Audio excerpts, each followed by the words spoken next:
ರಾಜ್ಯ ಬಿಜೆಪಿಯ ಬಣ ರಾಜಕೀಯಕ್ಕೆ ಬ್ರೇಕ್ ಬೀಳುವಂತ ಲಕ್ಷಣಗಳು ಸದ್ಯಕ್ಕಂತೂ ಕಾಣಿಸ್ತಾ ಇಲ್ಲ.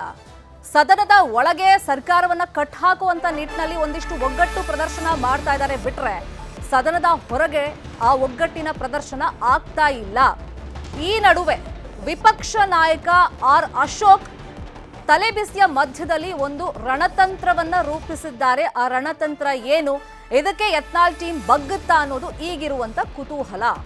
ಸದನದ ಒಳಗೆ ಅಶೋಕ್ ಜೊತೆಗೆ ಯತ್ನಾಳ್ ಟೀಮ್ ಇದೆ, ಹೌದು. ಸದನದ ಹೊರಗಡೆ ಪ್ರತಿಭಟನೆಯಲ್ಲಿ ಈ ರೆಬಲ್ಸ್ ಟೀಮ್ ಗೈರಾಗ್ತಾ ಇದೆ.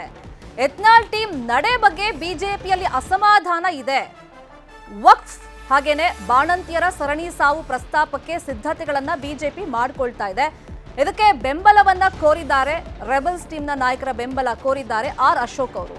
ಇನ್ನೊಂದು ಕಡೆ ವಕ್ಫ್ ಕುರಿತ ಯತ್ನಾಳ್ ವರದಿ ಪ್ರಸ್ತಾಪಕ್ಕೂ ಕೂಡ ಸಿದ್ಧತೆಗಳನ್ನ ಬಿಜೆಪಿ ನಾಯಕರು ಮಾಡಿಕೊಂಡಿದ್ದಾರೆ. ಇದರಿಂದ ಈ ರೆಬಲ್ಸ್ ಟೀಮ್ ಮನವೊಲಿಕೆ ಆಗುತ್ತಾ ಅಂತ ಹೇಳಿ ಈಗಿರುವಂತ ಕುತೂಹಲ ಅಫ್ಕೋರ್ಸ್ ಇದ್ದೇ ಇದೆ. ಈ ನಡುವೆ ವಕ್ಫ್ ಟೀಮ್ನ ಒಂದು ಪ್ರವಾಸ ಏನಿತ್ತು, 3 ಟೀಮ್ಗಳನ್ನ ಅಧಿಕೃತವಾಗಿ ಮಾಡಿದ್ರು ಕೂಡ ಈ ವರದಿ ಬಗ್ಗೆನೇ ಬಿಜೆಪಿ ನಾಯಕರಲ್ಲಿ ಒಂದಿಷ್ಟು ಅಸಮಾಧಾನ ಇತ್ತು. ಆಲ್ರೆಡಿ ಒಂದು ವರದಿ ಸಿದ್ಧಪಡಿಸಿದ್ದಾಗಿದೆ, ಜೆಪಿಸಿ ಕೊಟ್ಟಿದ್ದಾಗಿದೆ. ಸೊ ಮತ್ತೊಂದು ಟೀಮ್ ಹೋಗಿ ಇವಾಗ ಅಲ್ಲಿ ಪರಿಶೀಲನೆ ಮಾಡೋದು ಅಥವಾ ವರದಿ ಸಿದ್ಧಪಡಿಸುವಂತ ಅಗತ್ಯತೆ ಏನಿದೆ ಅಂತೆಲ್ಲ ಚರ್ಚೆಗಳಾಗ್ತಾ ಇತ್ತು. ಸೊ ಇದೀಗ ಆರ್ ಅಶೋಕ್ ಮುಂದಿರುವಂತ ಟಾಸ್ಕ್ ಏನು, ಸೊ ಈ ಬಗ್ಗೆ ಇವತ್ತು ನಾವು ಚರ್ಚೆಯನ್ನ ಮಾಡ್ಕೊಂಡು ಹೋಗ್ತೀವಿ. ಮಧು, ಒಂದು ಶೋಕಾಸ್ ನೋಟಿಸ್ ಇಶ್ಯೂ ಮಾಡ್ತಾರೆ ಯತ್ನಾಳ್ ಟೀಮ್ಗೆ. ಅದಾದ್ಮೇಲೆ ಅವ್ರು ಬರ್ತಾರೆ, ವಾಪಸ್ ಬಂದ ಮೇಲೆ ನಾನ್ ಸೈಲೆಂಟು, ರಮೇಶ್ ಜಾರಕಿಹೊಳಿ ವೈಲೆಂಟ್ ಆಗ್ತಾರೆ ಅಂತ ಹೇಳಿದ್ರು. ಅದಕ್ಕೆ ನಿರ್ದಿಷ್ಟ ಕಾಲಾವಧಿ ಅಂತ ಇರುತ್ತೆ ಉತ್ತರ ಕೊಡೋದಕ್ಕೆ. ಆ ಉತ್ತರದ ಬಗ್ಗೆ ಯಾರು ತಲೆ ಕೆಡಿಸ್ಕೊಳ್ತಾ ಇಲ್ಲ.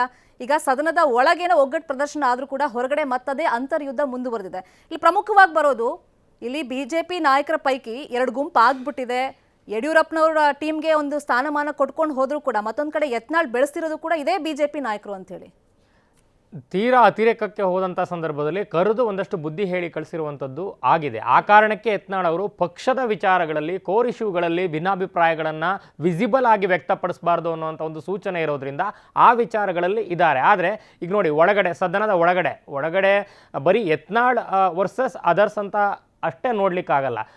ಯಾರೆಲ್ಲ ಒಟ್ಟಾಗಿ ಪಂಚಮಸಾಲಿ ಹೋರಾಟದ ವಿಚಾರದಲ್ಲಿ ಕಲ್ಲು ತೂರಾಟ, ಲಾಠಿ ಪ್ರಹಾರ ಎಲ್ಲ ಏನಾಗಿದೆಯಲ್ಲ, ಈ ವಿಚಾರವಾಗಿ ಪ್ರಸ್ತಾಪ ಮಾಡುವಂಥ ಸಂದರ್ಭದಲ್ಲಿ ಯತ್ನಾಳ್ ಅವರನ್ನು ಹೊರತುಪಡಿಸಿಯೂ ಕೂಡ ಈಗ ಸುನಿಲ್ ಕುಮಾರ್ ಅವರು ಅವರಷ್ಟಕ್ಕೆ ಅವರೇ ಕ್ರಿಯಾಲೋಪವನ್ನು ಎತ್ತುತ್ತಾರೆ. ಮತ್ತು ಒಂದು ಕಡೆ ಅಶೋಕ್ ಅವರು ಈ ಬಗ್ಗೆ ಸೂಕ್ತ ದಾಖಲಾತಿಯನ್ನು ಕೊಡಬೇಕು, ಅವರು ಹೇಳಿಕೆಗಳನ್ನು ಕೊಡಬೇಕು ಅಂತ ಕೇಳ್ತಾರೆ. ಸುನಿಲ್ ಕುಮಾರ್ ಅವರು ಸ್ವಯಂ ಪ್ರೇರಿತ ಹೇಳಿಕೆಯನ್ನು ದಾಖಲು ಮಾಡಬೇಕು ಸರ್ಕಾರ ಅಂತ ಕೇಳುತ್ತೆ. ಈ ಮಧ್ಯೆ ವಿಜಯಾನಂದ ಕಾಶ್ಯಪ್ಪನವರು ಹೇಳಿದಂಥ RSS ಹೇಳಿಕೆಗೆ ಕೆಂಡ ಆದಂಥ ವಿಜಯೇಂದ್ರ ಅವರು ಇದನ್ನು ಕಡತದಿಂದ ಬೇಕು ಮತ್ತು ಈ ಬಗ್ಗೆ ಕ್ಷಮೆ ಕೇಳಬೇಕು ಅಂತ ಆಗ್ರಹಿಸ್ತಾರೆ. ಅಂದ್ರೆ ಸದನದ ಒಳಗೂ ಕೂಡ ಯತ್ನಾಳ್ ಹೊರತುಪಡಿಸಿಯೂ ಕೂಡ ಅಲ್ಲಿರುವಂತ ನಾಯಕರುಗಳ ನಡುವೆ ಕೋಆರ್ಡಿನೇಷನ್ ಲ್ಯಾಪ್ಸ್ ಇರುವಂತದ್ದು ಕಾಣಿಸ್ತಾ ಇದೆ. ಅದರ ಆಚೆಗೂ ಕೂಡ ಕೋರ್ ಅಜೆಂಡಾ ಏನು, ಇಲ್ಲಿ ಪಂಚಮಸಾಲಿ ಹೋರಾಟ ಆಗ್ತಿದೆ, ಲಾಠಿ ಪ್ರಹಾರ ಆಗಿದೆ, ಅದನ್ನು ನಾವು ಖಂಡಿಸ್ತಿದ್ದೀವಿ ಅನ್ನೋ ವಿಚಾರದಲ್ಲಿ ಸಮುದಾಯ, ಖಾಕಿ, ಧರ್ಮ, ಹಿಂದೂ ಹೀಗೆ 10 ಆಯಾಮಗಳಲ್ಲಿ ಪಕ್ಷ ಅಥವಾ ಪಕ್ಷದ ನಾಯಕರು ಈ ವಿಚಾರದಲ್ಲಿ ಪಕ್ಕಕ್ಕೆ ನಿಂತಿರ್ಬೋದು. ವೇರಾಸ್ ನಿಮಗೆ ಮೀಸಲಾತಿ ಅಂತ ಬಂದಂಥ ಸಂದರ್ಭದಲ್ಲಿ ಕೆನ್ ದೇ ಬಿ ಯುನೈಟೆಡ್ ಅನ್ನುವಂಥ ಪ್ರಶ್ನೆ ಬಂದೇ ಬರುತ್ತೆ. ಈಗ ಓಕೆ, ಇವರು ಕೊಡ್ತಾ ಇಲ್ಲ, ನಾವು ಬಂದರೆ ಕೊಡ್ತೀವಿ ಅಂತ ಹೇಳುವಂಥ ಒಂದು ಕಾನ್ಫಿಡೆನ್ಸನ್ನು, ವಿಲ್ ಪವರನ್ನು ಯಾರಾದರೂ ಬಿಜೆಪಿಯ ನಾಯಕರು ಕೂಡ ತೋರಿಸಲಿಕ್ಕೆ ಸಾಧ್ಯನಾ? ಇದೇ ಯತ್ನಾಳ್ ಅವರು ಇವತ್ತಿಗೆ ಏನು ವಿಜಯಾನಂದ ಕಾಶ್ಯಪ್ಪನವರು ಆರೋಪ ಮಾಡ್ತಾ ಇರೋ ಪ್ರಕಾರ ಇದು ಬಿಜೆಪಿಯ ಸ್ವಯಂ ಪ್ರೇರಿತ ಅಥವಾ ಬಿಜೆಪಿಯ ರಾಜಕೀಯ ಪ್ರೇರಿತ ಹೋರಾಟ, ಇದು ಮೀಸಲಾತಿಯ ಪಕ್ಷಾತೀತ ಹೋರಾಟ ಅಲ್ಲ ಅನ್ನುವಂಥ ಒಂದು ಆರೋಪವನ್ನು ಏನು ಮಾಡ್ತಾ ಇದ್ದಾರೆ. ಮತ್ತು ಯತ್ನಾಳ್ ತಮ್ಮ ಅಸ್ತಿತ್ವಕ್ಕೋಸ್ಕರ ಸೃಷ್ಟಿ ಮಾಡಿರುವಂಥ ಒಂದು ಸಂಘರ್ಷ ಅಂತ ಏನು ಉಲ್ಲೇಖವನ್ನು, ವ್ಯಾಖ್ಯಾನವನ್ನು ಮಾಡ್ತಾ ಇದ್ದಾರೆ, ಅದಕ್ಕೆ ಪೂರಕವಾಗಿ ಇದೇ ಯತ್ನಾಳ್ ಅವರು ಕೆಲವೇ ತಿಂಗಳುಗಳ ಹಿಂದೆ ನಾವಿನ್ನು ಬರೀ ಆ ಜಾತಿ ಈ ಜಾತಿ ಅಂತ ಹೋರಾಟ ಮಾಡ್ತಿದ್ರೆ ಅಥವಾ ಅಪಸ್ವರಗಳನ್ನು ಇಡ್ತಾ ಇದ್ರೆ ಸಾಧ್ಯ ಇಲ್ಲ, ನಾವೆಲ್ಲರೂ ಹಿಂದೂ, ನಾವೆಲ್ಲ ಒಂದು ಅನ್ನುವಂಥದ್ದನ್ನು ಮನಗಾಣಬೇಕು ಅನ್ನುವಂಥ ಒಂದು ಮಾತನ್ನು ಹೇಳಿದರು. ಆ ಒಂದು ಹೇಳಿಕೆಗೂ ಅವರು ಒಂದು ಪಂಚಮಸಾಲಿ ಹೋರಾಟದ ಕಳೆದ ಹೋರಾಟದ ಸಂದರ್ಭದಲ್ಲಿ ಬೊಮ್ಮಾಯಿ ಸರ್ಕಾರದ ವಿರುದ್ಧ ಅವರು ಇಟ್ಟಂಥ ಒಂದು ಉಗ್ರ ಒಂದು ಹೆಜ್ಜೆಗಳೇನಿತ್ತು, ಹೇಳಿಕೆಗಳೇನಿತ್ತು, ಅದಕ್ಕೂ ತುಂಬ ಅಜಗಜ ವ್ಯತ್ಯಾಸ ಇತ್ತು.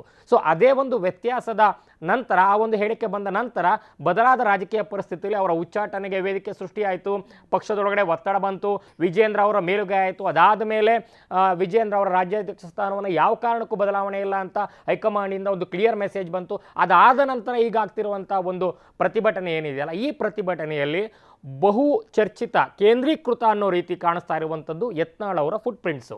ಅದನ್ನ ಸಮುದಾಯದ ಪರ ಅಂತ ಹೇಳ್ತಿರೋ ಅಥವಾ ಸ್ವಾಮಿ ಕಾರ್ಯ ಸ್ವಕಾರ್ಯ ಅಂತ ಕರಿತಿರೋ, ಅದು ದಟ್ ಇಸ್ ಸೆಕೆಂಡ್ರಿ. ಆದರೆ ಇಲ್ಲಿ ತುಂಬ ಸೆಂಟ್ರಿಕ್ ಆಗಿ ಯತ್ನಾಳ್ ಸೆಂಟ್ರಿಕ್ ಆಗಿ ನಡೀತಾ ಇರುವಂಥದ್ದು ಕಾಣಿಸ್ತಾ ಇದೆ.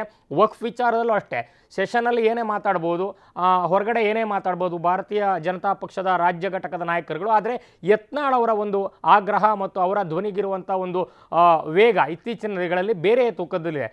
ಜೊತೆಗೆ ಈ ಒಂದು ಪಂಚಮಸಾಲಿ ಹೋರಾಟದಲ್ಲೂ ಕೂಡ ಅವರ ಕೇಂದ್ರೀಕೃತವಾಗಿಯೇ ರಾಜಕಾರಣ ನಡೀತಾ ಇದೆ. ಸೊ ಈ ಎರಡೂ ಹಿನ್ನೆಲೆಯಲ್ಲಿ ಟೀಮ್ ವರ್ಕ್ ನೀವೇನೇ ಕರೀರಿ, ಈಗ ಎಲ್ಲೋ ರೋಹಿತ್ ಶರ್ಮಾ ಅಂತ ನಾಯಕರುಗಳು ಅವರ ಪೊಸಿಷನನ್ನು ಅವರ ಸ್ಪಾಟ್ಗಳನ್ನು ಬಿಟ್ಟು ಬೇರೆಯವ್ರಿಗೆ ಓಪನಿಂಗ್ ಕೊಡ್ಬೋದು. ಆದರೆ ಪಾಲಿಟಿಕ್ಸ್ ಈಸ್ ಎ ಗೇಮ್ ಅಂತ ಕನ್ಸಿಡರ್ ಮಾಡಿದರೆ ಇಲ್ಲಿ ಯಾರೂ ಕೂಡ ಅವರ ಪರ್ಸನಲ್ ಗೇನನ್ನು ಪಕ್ಕಕ್ಕಿಟ್ಟು ನೋಡಲಿಕ್ಕೆ ಸಾಧ್ಯ ಇಲ್ಲ. ಸೊ ಯತ್ನಾಳ್ ಅವರಿಂದ ಶುರುವಾಗಿರುವಂಥ ಎರಡೂ ಹೋರಾಟ ಪಕ್ಷಾತೀತವಾಗಿ ಇವತ್ತು ಕಾಂಗ್ರೆಸ್ನಲ್ಲಿರುವಂಥ ಪಂಚಮಸಾಲಿ ಶಾಸಕರುಗಳಿಗೆ ಸಚಿವರುಗಳಿಗೆ ಎಷ್ಟು ಒತ್ತಡ ಇದೆ, ಅವ್ರದ್ದು ಕೆನಾಟ್ ಟೇಕ್ ಸ್ಟ್ಯಾಂಡ್ ಅನ್ನುವಂಥ ಒಂದು ಪರಿಸ್ಥಿತಿಯಲ್ಲಿದ್ದಾರೆ. ವೇರ್ಯಾಸ್ ಯತ್ನಾಳ್ಗಂಥ ಪರಿಸ್ಥಿತಿ ಇರಲಿಲ್ಲ, ಒತ್ತಡ ಇರಲಿಲ್ಲ. ಬೊಮ್ಮಾಯಿ ಅವರ ಸರ್ಕಾರದಲ್ಲೂ ಕೂಡ ತಮ್ಮದೇ ಪಕ್ಷದ ಸರ್ಕಾರದ ವಿರುದ್ಧ ನಿಂತಿದ್ರು, ಇವತ್ತು ಪ್ರತಿಪಕ್ಷದ ವಿರುದ್ಧ ನಿಂತಿದ್ದಾರೆ. ಸೊ ಈ ವಿಚಾರದಲ್ಲಿ ಸಮುದಾಯದ ಬೆಂಬಲ ಇದೆ. ಸೊ ಈ ಹಿನ್ನೆಲೆಯಲ್ಲಿ ಒಂದು ರೀತಿ ಎಕ್ಸ್ಕ್ಲೂಸಿವಿಟಿ ಅವರ ಒಂದು ಲೀಡರ್ಶಿಪ್ ಏನು ಮೊಮೆಂಟಮ್ ಗೇನ್ ಮಾಡ್ಕೊಳ್ಳೋದ್ರಲ್ಲಿ ಕಾಣಿಸ್ತಾ ಇರೋದ್ರಿಂದ ಅವರು ಆದಷ್ಟು ಈ ಒಂದು ಗುಂಪೇನಿದೆ ಅವರು ಯಾವ ಕಾರಣಕ್ಕೆ ಸಾಂದರ್ಭಿಕವಾಗಿ ಅಥವಾ ಈ ಒಂದು ಘಟನೆಗೆ ಆ ಘಟನೆಗೆ ಪೂರಕವಾಗಿ ಬಂದಿದ್ದಾರೆ ಮಾತನಾಡಲಿಕ್ಕೆ ಅಂತಂದ್ರೂ ಕೂಡ ಅದರ ಆಚೆಗೆ ನಾನು ಡೇ ಒನ್ನಿಂದ ಇವತ್ತಿನವರೆಗೂ ಇದ್ದೀನಿ, ನಾನು ಸ್ಟ್ಯಾಂಡ್ ಔಟ್ ಲೀಡರು. ಸೊ ಈ ಹಿನ್ನೆಲೆಯಲ್ಲಿ ನಾನು ನಿಮ್ಮೆಲ್ಲ ಅಜೆಂಡಾಗಳಿಗೂ ಕೂಡ ಒಗ್ಗೂಡಿಸಲ್ಲ ಅನ್ನುವಂಥ ಒಂದು ಮೆಸೇಜನ್ನು ಕೊಡ್ತಾ ಇದ್ದಾರೆ. ಈ ಹಿನ್ನೆಲೆ ಅಶೋಕ್ ಕೂಡ ಅವ್ರದ್ದೇ ಆದಂಥ ತಂತ್ರಗಾರಿಕೆಯನ್ನು ಮಾಡುವ ಮೂಲಕ ಅವ್ರು ಇದುವರೆಗೆ ಏನು ಪ್ರವಾಸವನ್ನು ಮಾಡಿದಾರಲ್ಲ ಆ ರಿಪೋರ್ಟನ್ನು ಇಟ್ಕೊಂಡು ಆ ರಿಪೋರ್ಟನ್ನು ಮಂಡನೆ ಮಾಡಿ ಆ ಮೂಲಕ ಯತ್ನಾಳ್ ಅವರ ಒಂದು ಏನು ಮನಸ್ಸನ್ನು ಗೆಲ್ಲುವ ಮೂಲಕ ಅವರನ್ನು ಒಳಗೊಂಡಂತೆ ಒಂದು ಹೋರಾಟವನ್ನು ಮಾಡೋಣ ಅನ್ನುವಂಥ ಮೆಸೇಜನ್ನು ಕೂಡ ಪ್ರಯತ್ನ ಮಾಡ್ತಾ ಇದ್ದಾರೆ. ಆ ಪ್ರಯತ್ನಕ್ಕೆ ಯತ್ನಾಳ್ ಎಷ್ಟರ ಮಟ್ಟಿಗೆ ಸ್ಪಂದಿಸ್ತಾರೆ ಅನ್ನುವಂಥದ್ದು ಕುತೂಹಲ. ಶರ್ಮಿತಾ, ಫೈನ್.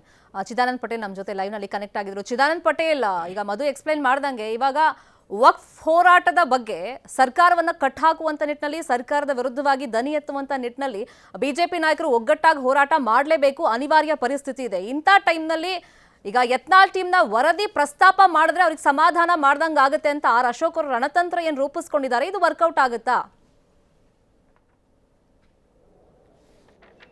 ಶರ್ಮಿತಾ ಶೆಟ್ಟಿ, ಈಗಾಗಲೇ ಪಂಚಮಸಾಲಿ ಹೋರಾಟ ಒಂದು ಕಡೆ ಒಳಗೂ ನಡೀತು ಮತ್ತು ಹೊರಗೂ ನಡೀತು. ಆದರೆ ನಿನ್ನೆಗೆ ಅದು ಮುಕ್ತಾಯಗೊಳ್ತು. ಅದೇ ರೀತಿ ಇದು ಕೂಡ ವಕ್ಫ್ ಹೋರಾಟ ಕೂಡ ಸದನದ ಒಳಗೆ ಕೂಡ ಇವತ್ತು ವಿಪಕ್ಷ ನಾಯಕರು ಅವ್ರು ಹೇಳ್ತಾ ಇದ್ರು, ನಾನು ಸುಮಾರು 3 ಗಂಟೆಗೂ ಹೆಚ್ಚು ಸಮಯ ಮಾತನಾಡ್ತಿದ್ದೀನಿ, ಒಂದಷ್ಟು ದಾಖಲೆಗಳು ಇಟ್ಕೊಂಡು ಮಾತನಾಡ್ತಿದ್ದೀನಿ ಅಂತೇಳಿ. ವಕ್ಫ್ ಹೋರಾಟದ ನಡುವೆ ಕೂಡ ಒಂದಷ್ಟು ಅಟೆನ್ಷನ್ ಡೈವರ್ಟ್ ಮಾಡೋಕ್ಕೆ ಕೂಡ ಕಾಂಗ್ರೆಸ್ ಕೂಡ ಸಜ್ಜಾಗಿರ್ತಕ್ಕಂಥದ್ದು. ಯಾಕಂತ ಹೇಳಿದ್ರೆ ಈಗಾಗಲೇ ನಿಯಮ 69 ಅಡಿಯಲ್ಲಿ ಬಿಜೆಪಿಯ ಶಾಸಕ ಆಗಿರ್ತಕ್ಕಂಥ ಮುನ್ರತ್ನರವರ ಪ್ರಕರಣನೂ ಕೂಡ ಚರ್ಚೆಗೆ ಕೊಡಬೇಕು ಅಂತೇಳಿ ಈಗಾಗಲೇ ಸ್ಪೀಕರ್ಗೆ ಕೊಟ್ಟಿರ್ತಕ್ಕಂಥದ್ದು. ಮತ್ತೊಂದು ಕಡೆ ಕೋವಿಡ್ ಹಗರಣ ಸಂಬಂಧಪಟ್ಟ ಕೂಡ ಚರ್ಚೆಯನ್ನು ಮಾಡಲಿಕ್ಕೆ ಕಾಂಗ್ರೆಸ್ನ ನಾಯಕರುಗಳು ತೀರ್ಮಾನವನ್ನು ಮಾಡಿರುವಂಥದ್ದು. ಈಗ ವಕ್ಫ್ ಹೋರಾಟದಲ್ಲಿ ನಿನ್ನೆ ವಿಧಾನ ಪರಿಷತ್ನಲ್ಲಿ ದೊಡ್ಡ ಮಟ್ಟದ ಧ್ವನಿಯನ್ನು ಬಿಜೆಪಿ ಮತ್ತು JDSನ ಶಾಸಕರು ಎತ್ತಿದ್ರು. ಆದರೆ ಉತ್ತರ ಕೊಡೋ ಸಂದರ್ಭದಲ್ಲಿ ಎಲ್ಲೊಂದು ಕಡೆ ಮೇಲುಗೈ ವಕ್ಫ್ ಸಚಿವರದಾಯ್ತು. ಅವ್ರು ಹೇಳಿದ್ರು, ನಾನು ದೇವಸ್ಥಾನಗಳನ್ನ ಮತ್ತು ಮಠ ಮಾನ್ಯಗಳದ್ದು ಯಾವುದು ಕೂಡ ವಕ್ಫಾಸ್ತಿಯನ್ನ ಯಾವುದನ್ನು ಪಹಣಿಯನ್ನು ಬದಲಾಯಿಸಿ ಅಂತ ಎಲ್ಲೂ ಹೇಳಿಲ್ಲ. ಹಿಂದೆ ನಾನು ಮಾತನಾಡಿದಕ್ಕೆಲ್ಲ ಕ್ಷಮೆ ಕೇಳ್ತೀನಿ. ಮತ್ತು ಬಿಜೆಪಿ ಅವಧಿಯಲ್ಲಿ ಸುಮಾರು 1108 ನೋಟಿಸ್ಗಳನ್ನ ಕೊಟ್ಟಿರ್ತಕ್ಕಂಥದ್ದು, 108 ಆಸ್ತಿಗಳಿಗೆ ಪಹಣಿಯನ್ನು ಬದಲಾಯಿಸಿರೋದು ಅಂತೇಳಿ ಒಂದಷ್ಟು ಅವರು ಕ್ಲಾರಿಫಿಕೇಶನ್ ಕೊಡ್ಕೊಂಡು ಬಂದಿರತಕ್ಕಂಥದ್ದು. ಆದರೆ ಅಂತಿಮವಾಗಿ ಇಲ್ಲಿ ವಕ್ಫ್ ಸಂಬಂಧಪಟ್ಟ ಈಗಾಗಲೇ ಅನೇಕ ಹೋರಾಟವನ್ನು ಭಾರತೀಯ ಜನತಾ ಪಕ್ಷ ಮಾಡಿರುವಂಥದ್ದು. ಅದರಲ್ಲಿ ನಿಜವಾಗ್ಲೂ ಕೂಡ ಅದರ ಶ್ರೇಯಸ್ಸು ಯತ್ನಾಳ್ ಅವರಿಗೆ ಸಲ್ಲಿಸಬೇಕು. ಯಾಕಂತ ಹೇಳಿದ್ರೆ ಬಿಜಾಪುರದಲ್ಲಿ ಯತ್ನಾಳ್ ಅವರು ಈ ಹೋರಾಟವನ್ನು ಒಂದು ತೀವ್ರತೆಗೆ ತೆಗೆದುಕೊಂಡು ಹೋಗಿದ್ರಿಂದ ಎಲ್ಲೊಂದು ಕಡೆ ಸರ್ಕಾರ ಕೂಡ ಇದು ಮುಜುಗರ ಆಯಿತು ಮತ್ತು ದೇಶಾದ್ಯಂತ ಸುದ್ದಿ ಅಷ್ಟೇ ಅಲ್ಲದೆ ಸದ್ದು ಕೂಡ ಮಾಡಿರುವಂಥದ್ದು. ಅದೇ ರೀತಿ ಇವತ್ತು ವಕ್ಫ್ ಹೋರಾಟ ವಿಚಾರ ಸಂಬಂಧಪಟ್ಟ ಕೂಡ ಸದನದಲ್ಲಿ ಅಶೋಕ್ ರವರು ಈಗಾಗಲೇ ಎಲ್ಲ ಶಾಸಕರ ಬೆಂಬಲವನ್ನು ಕೇಳಿರ್ತಕ್ಕಂಥದ್ದು, ಯತ್ನಾಳ್ ಅವರ ಬೆಂಬಲವನ್ನು ಮೊದಲಿಗೆ ಕೇಳಿರ್ತಕ್ಕಂಥದ್ದು, ರಮೇಶ್ ಜಾರಕಿಹೊಳಿ ಅವರ ಬೆಂಬಲವನ್ನು ಕೇಳಿರ್ತಕ್ಕಂಥದ್ದು. ಎಲ್ಲರೂ ಕೂಡ ನಿಮ್ಮ ವಕ್ಫ್ ಸಂಬಂಧಪಟ್ಟಾಗೆ ಏನೆಲ್ಲ ಭಾಷಣವನ್ನು ಮಾಡ್ತೀವಿ ಅದಕ್ಕೆ ನಮ್ಮ ಬೆಂಬಲ ಇದೆ ಅಂತ ಹೇಳಿರ್ತಕ್ಕಂಥದ್ದು. ಇದರ ನಡುವೆ ಪ್ರಮುಖವಾಗಿ ವಕ್ಫ್ ಹೋರಾಟದ ಸಂದರ್ಭದಲ್ಲಿ ಇವತ್ತು ಸದನದ ಹೊರಗೂ ಆಗಿತ್ತು. ಈಗ ಸದನದ ಒಳಗೆ ಇವತ್ತು ಏನೇ ಚರ್ಚೆ ಮಾಡಿದ್ರು ಕೂಡ ಏನು ವಕ್ಫ್ ಸಚಿವರು ಇವತ್ತು ಉತ್ತರವನ್ನು ಕೊಡಬೇಕಾಗಿರ್ತಕ್ಕಂಥದ್ದು. ಯಥಾವತ್ತು ವಿಧಾನ ಪರಿಷತ್ತಲ್ಲಿ ಏನು ಉತ್ತರವನ್ನು ಕೊಟ್ಟರು ಅದೇ ಉತ್ತರವನ್ನು ಕೊಡ್ತಾರೆ. ಆದರೆ ಬೆಳಗಾವಿ ಅಧಿವೇಶನದಲ್ಲಿ ಪ್ರಮುಖವಾಗಿ ಚರ್ಚೆ ಆಗಬೇಕಾಗಿದ್ದ ವಿಚಾರಗಳ ಬಗ್ಗೆ ಇನ್ನೂ ಕೂಡ ಭಾರತೀಯ ಜನತಾ ಪಕ್ಷ ಚರ್ಚೆಗೆ ಬಂದಿಲ್ಲ ಅನ್ನೋದು ದೊಡ್ಡ ಏನು ಅಪಸ್ವರ ಈಗಾಗಲೇ ಉತ್ತರ ಕರ್ನಾಟಕದ ಭಾಗದ ಶಾಸಕರಲ್ಲಿ ಆಗ್ತಿರ್ತಕ್ಕಂಥದ್ದು. ಅದು ಭಾರತೀಯ ಜನತಾ ಪಕ್ಷ ಮತ್ತು ಬಿಜೆಪಿಯ ಶಾಸಕರು ಕೂಡ ಈ ಒಂದು ಅಸಮಾಧಾನತೆ ಏನು ಹೊರಗೆ ಬಂದಿರತಕ್ಕಂಥದ್ದು. ಪ್ರಮುಖವಾಗಿ ಉತ್ತರ ಕರ್ನಾಟಕದ ನೀರಾವರಿ ಯೋಜನೆಗಳಿರುವಂಥದ್ದು, ಅಪ್ಪರ್ ಕೃಷ್ಣಾ ಮೇಲ್ದಂಡೆ ಯೋಜನೆಯನ್ನ ಎತ್ತರಿಸುವ ವಿಚಾರ ಇರ್ತಕ್ಕಂಥದ್ದು ಮತ್ತು ನೀರಾವರಿ ಯೋಜನೆಗಳ ವಿಚಾರದಲ್ಲಿ ಎಲ್ಲೊಂದು ಕಡೆ ಸರ್ಕಾರದ ನಿರ್ಲಕ್ಷ್ಯ ಇರ್ತಕ್ಕಂಥದ್ದು ಮತ್ತು ಭಾರತೀಯ ಜನತಾ ಪಕ್ಷದ ಶಾಸಕರು ಕೂಡ ಇದ್ರ ಬಗ್ಗೆ ಧ್ವನಿ ಎತ್ತಿಲ್ಲ ಅಂತೇಳಿ ಈಗಾಗಲೇ ಅಪಸ್ವರ ಕೇಳಿ ಬರ್ತಿರ್ತಕ್ಕಂಥದ್ದು. ಪ್ರಮುಖವಾಗಿ ಬಾಣಂತಿಯರ ಸರಣಿ ಸಾವಿನ ಬಗ್ಗೆ ಕೂಡ ಚರ್ಚೆ ಆಗ್ತಿರ್ತಕ್ಕಂಥದ್ದು. ಆದ್ರೆ ಇನ್ನೂ ಕೂಡ ಪ್ರಮುಖ ವಿಷಯಗಳನ್ನ ಬಾಣಂತಿಯರ ಸರಣಿ ಸಾವಿನ ಬಗ್ಗೆ ಇನ್ನೂ ಕೂಡ ಎಲ್ಲೊಂದು ಕಡೆ ಬಿಜೆಪಿ ಎತ್ಕೊಂಡಿಲ್ಲ ಅನ್ನೋದು ಕೂಡ ಈಗಾಗಲೇ ಚರ್ಚೆ ಆಗ್ತಿರ್ತಕ್ಕಂಥದ್ದು. ಪ್ರಮುಖವಾಗಿ ಬೆಳಗಾವಿ ಅಧಿವೇಶನ ಆರಂಭವಾದಾಗಿಂದಲೂ ಕೂಡ ಎಲ್ಲ ಒಂದ್ ಕಡೆ ಉತ್ತರ ಕರ್ನಾಟಕದ ಸಮಸ್ಯೆಗಳ ಒಂದಷ್ಟು ಬೆಳಕು ಚೆಲ್ಲುವ ಈ ಒಂದು ಅಧಿವೇಶನ ಅಂತಲೇ ಹೇಳಲಾಗ್ತದೆ. ಆದ್ರೆ ಎಲ್ಲೊಂದ್ ಕಡೆ ಆಡಳಿತ ಮತ್ತು ವಿಪಕ್ಷಗಳ ನಡುವೆ ಒಂದು ಪರೋಕ್ಷ ಹೊಂದಾಣಿಕೆ ಅಂತಲೇ ಹೇಳಲಾಗ್ತದೆ. ಯಾಕಂತ ಹೇಳಿದ್ರೆ ಉತ್ತರ ಕರ್ನಾಟಕದ ಸಮಸ್ಯೆಗಳ ಬಗ್ಗೆ ಬೆಳಕು ಚೆಲ್ಲಬೇಕಾಗಿದ್ದಂತ ವಿಪಕ್ಷಗಳು ಕೂಡ ಎಲ್ಲ ಒಂದ್ ಕಡೆ ಬೇರೆ ಬೇರೆ ವಿಷಯಗಳನ್ನ ತೆಗೆದುಕೊಂಡು 1 ಅಥವಾ 2 ದಿನ ಅಥವಾ 3 ದಿನ 4 ದಿನ ಕಾಲಹರಣ ಮಾಡ್ತಾರೆ ಅಂತೇಳಿ ಗಂಭೀರ ಆರೋಪ ಕೇಳಿ ಬಂದಿರುವಂಥದ್ದು. ಇವತ್ತು ಒಕ್ಕೂ ಹೋರಾಟ ಸಂಬಂಧಪಟ್ಟ ಕೂಡ ಇವತ್ತು ಅಶೋಕ್ ರವರು ಇವರು ಪ್ರತಿಧ್ವನಿಸಲಿದ್ದಾರೆ. ಅವರಿಗೆ ಭಾರತೀಯ ಜನತಾ ಪಕ್ಷದ ಎಲ್ಲ ಸದಸ್ಯರು ಕೂಡ ಬೆಂಬಲ ಕೊಡಲಿಕ್ಕೆ ತೀರ್ಮಾನ ಮಾಡಿರುವಂಥದ್ದು. ಹಾಗಾಗಿ ಇದೇ ಕಾರಣಕ್ಕಾಗಿ ನಿನ್ನೆ ಕೂಡ ಕೋಆರ್ಡಿನೇಷನ್ ಮೀಟಿಂಗ್ ಮಾಡಿರತಕ್ಕಂಥ ಅಶೋಕ್ ಅವರು ಎಲ್ಲರೂ ಕೂಡ ನಿಮಗೆ ಬೆಂಬಲ ಕೊಡ್ತೀವಿ ಅಂತ ಹೇಳಿರ್ತಕ್ಕಂಥದ್ದು. ಅಶೋಕ್ ಆದ ನಂತರ ಯತ್ನಾಳ್ ಅವರು ಕೂಡ ಮಾತನಾಡಲಿದ್ದಾರೆ. ಬಿಜೆಪಿ ಅನೇಕ ಶಾಸಕರುಗಳು ಮಾತನಾಡಲಿದ್ದಾರೆ. ಪ್ರಮುಖವಾಗಿ ಆ ಹೋರಾಟದಲ್ಲಿ ಭಾಗಿಯಾಗಿದ್ದಂಥ ಅರವಿಂದ ಬೆಲ್ಲದ್ ಸೇರಿದಂತೆ ಅನೇಕರು ಕೂಡ ಮಾತನಾಡಲಿದ್ದಾರೆ. ಅಟ್ ದ ಸೇಮ್ ಟೈಮ್ ಅದಕ್ಕೆ ಪರಿಹಾರ ಏನು? ಯಾಕಂತ ಹೇಳಿದ್ರೆ ಈ ಕಾಂಗ್ರೆಸ್ ಈಗ ಭಾರತೀಯ ಜನತಾ ಪಕ್ಷದ ಸರ್ಕಾರದ ಅವಧಿಯಲ್ಲಿ ಕೊಟ್ಟಿರ್ತಕ್ಕಂಥ ನೋಟಿಸ್ ವಿಚಾರ ಕೂಡ ಪ್ರಸ್ತಾಪವನ್ನು ಮಾಡುತ್ತೆ ಒಂದು ಕಡೆ. ಮತ್ತೊಂದು ಕಡೆ ಈ ಒಕ್ಕೂ ಹೋರಾಟದ ನಡುವೆ ಕೂಡ ಪ್ರತಿಧ್ವನಿಸುವ ನಡುವೆ ಕೂಡ ನಿಯಮ 69 ಅಡಿಯಲ್ಲಿ ಅವರದೇ ಶಾಸಕರಾಗಿರ್ತಕ್ಕಂಥ ಮುನಿರತ್ನವರ ಪ್ರಕರಣ ಕೂಡ ಕೈಗೆತ್ತಿಕೊಳ್ತಿರ್ತಕ್ಕಂಥದ್ದು ಮತ್ತು ಬಿಜೆಪಿಯ ಕೋವಿಡ್ ಪ್ರಕರಣ ಕೂಡ ಕೈಗೆತ್ತಿಕೊಳ್ಬೇಕಂತ ಹೇಳಿ ಈಗಾಗಲೇ ಕಾಂಗ್ರೆಸ್ನ ಶಾಸಕರು ತೀರ್ಮಾನ ಮಾಡುವಂಥದ್ದು. ಒಟ್ಟಾರೆ ಇಲ್ಲಿ ಚರ್ಚೆ ಆಗುತ್ತೆ. ಆದ್ರೆ ಚರ್ಚೆ ನಂತರ ಸರ್ಕಾರದ ನಿಲುವೇನೆಂಬುದು ಮತ್ತು ವಿಪಕ್ಷಗಳ ಅಂತಿಮ ನಿಲುವೇನೆಂಬುದು ಪ್ರಮುಖ ಆಗಿರ್ತಕ್ಕಂಥದ್ದು. ಸರ್ಕಾರ ಉತ್ತರ ಕೊಟ್ಟ ತಕ್ಷಣ ಇವರು ಸಭೆಯಿಂದ ಹೊರ ನಡೀತಾರೆ, ಅಲ್ಲಿಗೆ ಇದು ಮುಕ್ತಾಯ ಅಂತಲೇ ಅರ್ಥ.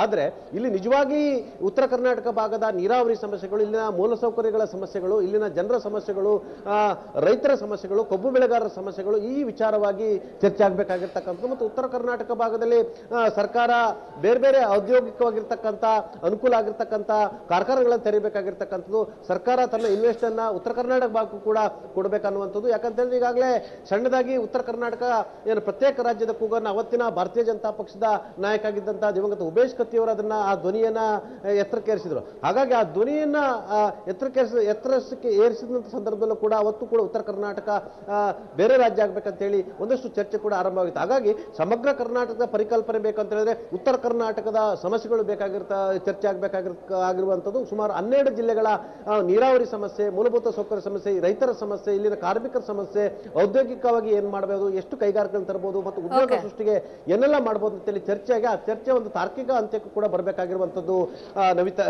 ಶರ್ಮಿತಾ ಫೈನ್ ಪಟೇಲ್, ನೋಡೋಣ ಇವತ್ತು ಅಧಿವೇಶನದಲ್ಲಿ ಏನೆಲ್ಲ ವಿಷಯ ಪ್ರಸ್ತಾಪ ಆಗುತ್ತೆ ಅಂತ. ಮಧು, ಈಗ ಸಮನ್ವಯದ ಕೊರತೆ ಅಂತೂ ಬಿಜೆಪಿಲಿ ಎದ್ದು ಕಾಣ್ತಾ ಇದೆ. ಅದಕ್ಕೆ ಮುಲಾಮ್ ಹಚ್ಚುವಂತ ಪ್ರಯತ್ನಗಳು ಸ್ವಲ್ಪ ಮಟ್ಟಿಗಾದ್ರೂ ಕೂಡ ಆ ಮುಲಾಮಿಂದ ಏನು ಪ್ರಯೋಜನ ಆಗಿಲ್ಲ ಅಂತ ಮೇಲ್ನೋಟಕ್ಕೆ ಗೊತ್ತಾಗ್ತಿದೆ. ಅಧಿವೇಶನದಲ್ಲಿ ಪಟೇಲ್ ಹೇಳ್ದಂಗೆ ರೈತರ ಸಮಸ್ಯೆಗಳು, ಜನರ ಸಮಸ್ಯೆಗಳು ಪ್ರತಿಧ್ವನಿಸಬೇಕು, ಅದಕ್ಕೋಸ್ಕರನೇ ವಿಪಕ್ಷಗಳು ಇರೋದು, ಅದನ್ನೆಲ್ಲ ತೆಗೆದು ಸರ್ಕಾರದ ಮುಂದೆ ಇಡಕ್ಕೆ ನೀವೇನು ಕೆಲಸ ಮಾಡಿದಿರ ನೋಡಿ ಅಂತ ತೋರಿಸೋದಕ್ಕೆ. ಬಟ್ ಇಲ್ಲಿ ಬಿಜೆಪಿ ಪರಿಸ್ಥಿತಿ, ಇಲ್ಲಿ ಕೋಲು ಮುರಿಬಾರ್ದು, ಹಾವು ಸಾಯಬಾರ್ದು. ಅದರಿಂದಾಗಿ ಈಗ ವಕ್ಫ್ ವಿಷಯ ಫಾರ್ ಎಕ್ಸಾಂಪಲ್ ತಗೊಳ್ಳೋದಾದ್ರೆ ರಾಜ್ಯ ಮಟ್ಟದ ಆಗ್ತಿತ್ತು, ರಾಷ್ಟ್ರ ಮಟ್ಟದಲ್ಲಿ ಅದನ್ನ ಪ್ರತಿಧ್ವನಿಸೋ ರೀತಿಯಲ್ಲಿ ಮಾಡಿದ್ರು ಕೂಡ ಆ ಹೋರಾಟಕ್ಕೆ ಒಂದು ತಾರ್ಕಿಕ ಅಂತ್ಯ ಕಾಣಿಸುವಂತ ನಿಟ್ಟಿನಲ್ಲಿ ಈ ಸಮನ್ವಯದ ಕೊರತೆ ಬಗ್ಗೆ ಏನು ಹೇಳ್ತೀರಾ? ನೋಡಿ, ಈಗ ಸಮನ್ವಯದ ಕೊರತೆ ಯಾವ ಕಾರಣಕ್ಕೆ, ಈಗ ಅಫ್ಕೋರ್ಸ್ ವಕ್ಫ್ ವಿಚಾರದಲ್ಲಿ ಎಲ್ಲರೂ ಕೂಡ ಕೈ ಜೋಡಿಸಂತ ಸಂದರ್ಭದಲ್ಲಿ ಯತ್ನಾಳ್ ಈಗ ಆಲ್ರೆಡಿ ಎಮರ್ಜಿಂಗ್ ಲೀಡ್ ಆಗ್ತಾರೆ ಅನ್ನುವಂಥ ಒಂದು ಆತಂಕ ಇದ್ದೇ ಇರುತ್ತೆ. ಹಾಗಂತ ಯತ್ನಾಳ್ ಅವರು ಮಾಡ್ತಾ ಇರೋ ಹೋರಾಟವನ್ನ ಸರಿ ಇಲ್ಲ ಅಂತ ಆಕ್ಷೇಪ ವ್ಯಕ್ತಪಡಿಸಿ ಅಪಸ್ವರವನ್ನ ಏನಾದರೂ ಹೈಕಮಾಂಡ್ ಮುಂದೆ ಇಡಕ್ಕಾಗತ್ತಾ? ಖಂಡಿತ ಆಗಲ್ಲ. ಯಾಕಂದ್ರೆ ಅದು ಬಿಜೆಪಿಯ ನ್ಯಾಷನಲ್ ಕೋರ್ ಇಶ್ಯೂ ಆಗಿರೋದ್ರಿಂದ ಆ ವಿಚಾರದಲ್ಲಿ ಅನ್ಡಿಸ್ಪ್ಯೂಟೆಡ್ಲಿ the way is taking it up is really crucial for state BJP. So ಈ ಹಿನ್ನೆಲೆಯಲ್ಲಿ ಸ್ಟೇಟ್ ಬಿಜೆಪಿ ಕೂಡ ಈ ವಿಚಾರದಲ್ಲಿ ಒಳಗೊಳಗೆ ಏನೆಲ್ಲ ವ್ಯತ್ಯಾಸಗಳು, ಅಸಮಾಧಾನಗಳಿದ್ರೂ ಕೂಡ ಅದನ್ನು ಈ ರೀತಿ ಸಂಯೋಜನೆ, ಕೋಆರ್ಡಿನೇಷನ್ ವಿಚಾರದಲ್ಲಿ ಕೈ ಚೆಲ್ ಕೂರ್ಬೋದು ಹೊರತು ವಿಸಿಬಲ್ ಆಗಿ ಅದನ್ನು ಆಕ್ಷೇಪ ಮಾಡಲಿಕ್ಕೆ ಸಾಧ್ಯ ಇಲ್ಲ. ಸೊ ಅದೇ ರೀತಿ ಪಂಚಮಸಾಲಿ ಹೋರಾಟ ಕೂಡ ಅವ್ರ ಕೇಂದ್ರಿತವಾಗಿ ನಡೀತಾ ಇದೆ. ಯತ್ನಾಳ್ ಅವರು ಎಮರ್ಜ್ ಆಗ್ತಾರೆ ಅನ್ನೋ ಒಂದು ಆತಂಕ ಒಂದು ಕಡೆ ಇದ್ದೇ ಇದೆ. ಇಲ್ಲಿ ಲಾಠಿ ಪ್ರಹಾರದ ಕೇಂದ್ರಿತವಾಗಷ್ಟೇ, ಅದರ ಸುತ್ತಷ್ಟೇ ಚರ್ಚೆಗಳನ್ನು ಮಾಡ್ತಾ ಇದ್ದಾರೆ. ಬಿಟ್ಟರೆ ಸಮನ್ವಯದ ಕೊರತೆ ಉದ್ದೇಶಪೂರ್ವಕವಾಗಿ ಆಗ್ತಾ ಇದೆಯಾ, ಆಕ್ಸಿಡೆಂಟಲ್ ಆಗ್ತಾ ಇದೆಯಾ, ಅಥವಾ ನಿಜಕ್ಕೂ ಕೂಡ ಯಾವುದೇ ಒಂದು ರಾಜಕೀಯ ಪಕ್ಷದ ಒಂದು ರಾಜ್ಯ ಘಟಕದಲ್ಲಿ ಇರಬೇಕಾದಂಥ ಲೀಡರ್ಶಿಪ್ ಇರಬೇಕಾದಂಥ ಒಂದು ಡಿಸಿಸಿವ್ನೆಸ್, ಪೊಲಿಟಿಕಲ್ ವಿಲ್ ಪವರ್, ಎಕ್ಸ್ಪೀರಿಯನ್ಸ್ ಮತ್ತು ಸೀಸನ್ಡ್ ಆ ಒಂದು ಮಾಗಿರುವಂಥ ಒಂದು ಅನುಭವ ಏನು ಕರೀತಾರಲ್ಲ, ಅದು ಇಲ್ಲದೆ ಇರೋ ಕಾರಣಕ್ಕೆ ವಿಜೇಂದ್ರ ಅವರ ನೇತೃತ್ವದ ಮೇಲೆ ಉಂಟಾಗಿರುವಂಥ ಒತ್ತಡ ಇಲ್ಲಿ ಕಾಣಿಸ್ತಾ ಇದೆ. ಇವರು ಮಾತನ್ನು ಯಾಕೆ ಕೇಳಬೇಕು, ಇವರೊಬ್ಬರು ಬಚ್ಚ ಅನ್ನುವಂಥದ್ದನ್ನು ಓಪನ್ ಆಗಿ ರಮೇಶ್ ಜಾರಕಿಹೊಳಿ ಈಗಾಗಲೇ ಹೇಳಿದ್ದಾರೆ. ಅದನ್ನು 10 ಬಾರಿ ಬೇರೆ ಬೇರೆ ಪದಗಳಲ್ಲಿ, ಬೇರೆ ಬೇರೆ ಆಯಾಮಗಳಲ್ಲಿ ಯತ್ನಾಳ್ ಅವರು ಹೇಳಿದ್ದಾರೆ, ಹೇಳ್ತಾ ಇದ್ದಾರೆ, ನಾಳೆನೂ ಕೂಡ ಹೇಳ್ತೀನಿ ಅಂತ ಪದೇ ಹೇಳ್ತಾ ಇದ್ದಾರೆ. ಸೊ ಈ ಹಿನ್ನೆಲೆಯಲ್ಲಿ ಹೈಕಮಾಂಡ್ ಹೈಕಮಾಂಡು ಈಗಾಗಲೇ ಇವ್ರಿಗೂ ಒಂದಷ್ಟು ಸ್ವಾತಂತ್ರ್ಯವನ್ನು ಕೊಟ್ಟು ಇವ್ರಿಗೂ ಒಂದಷ್ಟು ಭದ್ರತೆಯನ್ನು ಕೊಟ್ಟಿರೋದ್ರಿಂದ ಇದು ಹಗ್ಗಜಗ್ಗಾಟ ಕಂಟಿನ್ಯೂ ಆಗ್ತಾ ಇದೆ. ಒಂದು ಯತ್ನಾಳ್ ಅವರು ಕಂಪ್ಲೀಟಾಗಿ ಸಪ್ರೆಸ್ ಆಗಬೇಕು, ಇಲ್ಲ ವಿಜೇಂದ್ರ ಅವರು ಎಕ್ಸಿಟ್ ಆಗಬೇಕು. ಇದರ ಹೊರತು ಇದಕ್ಕೆ ಬೇರೆ ಫಾರ್ಮುಲಾನೇ ಕಾಣಿಸ್ತಾ ಇಲ್ಲ ಅನ್ನುವಂಥದ್ದಂತೂ ಎಷ್ಟೊಂದು ಹಲವಾರು ಸುತ್ತಿನ ಸಂಧಾನಗಳಾದರೂ ಕೂಡ ಅಥವಾ ಸಂಧಾನಗಳಾಗುವಂಥ ಪ್ರಯತ್ನಗಳನ್ನು ಮಾಡಿದ್ರೂ ಕೂಡ ಇದು ವೈಫಲ್ಯ ಕಂಟಿನ್ಯೂ ಆಗುತ್ತೆ ಅನ್ನೋಂಥದ್ದು ಕಾಣಿಸುತ್ತೆ ಶರ್ಮಿತಾ. ಫೈನ್, ಈಗೊಂದು ಬ್ರೇಕ್ ಇರುತ್ತೆ. ಬ್ರೇಕ್ ಆದಮೇಲೆ ಒನ್ ನೇಷನ್ ಒನ್ ಎಲೆಕ್ಷನ್ಗೆ ಸಂಬಂಧಪಟ್ಟಂತೆ ಸರ್ಕಾರ ಏನು ವಾದವನ್ನು ಮಂಡನೆ ಮಾಡ್ತಿದೆ, ಅದಕ್ಕೆ ವಿಪಕ್ಷಗಳು ಹೇಳ್ತಾ ಇರೋದ್ರೇನು, ಇದು ಜಾರಿಗೆ ಬಂದರೆ ಸಾಧಕ ಬಾಧಕಗಳು ಯಾವ ಥರ ಇರುತ್ತೆ, ಆ ಬಗ್ಗೆ ಚರ್ಚೆಯನ್ನು ಮಾಡ್ಕೊಂಡು ಹೋಗ್ತೀವಿ.